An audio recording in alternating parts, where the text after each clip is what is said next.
Welcome to new TV Telugu. తమిళనాడులో కల్తీ సారా తాగి 51 మంది మరణించిన ఘటనపై సినీ రాజకీయ ప్రముఖులు ప్రభుత్వ తీరుపై మండిపడుతున్నారు.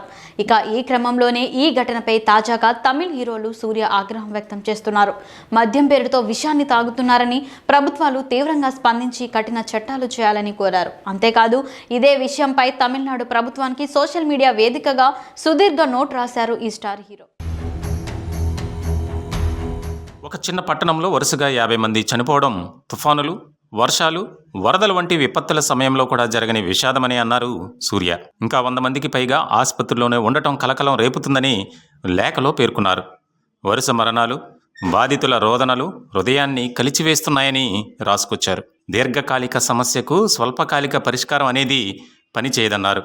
ఇక గత ఏడాది విల్లుపురం జిల్లాలో మిథనాల్ కలిపిన నకిలీ మద్యం తాగి 22 మంది చనిపోయారని గుర్తు చేశారు. అప్పుడు కూడా ప్రభుత్వం కఠిన చర్యలు తీసుకుంటుందని హామీ ఇచ్చిందని, ఈ క్రమంలోనే ఇప్పుడు మరో జిల్లాలో కూడా అదే మిథనాల్ కలిపిన కల్తీ మద్యం తాగి ప్రజలు చనిపోవడం దారుణమని తన లేఖలో కోట్ చేశారు.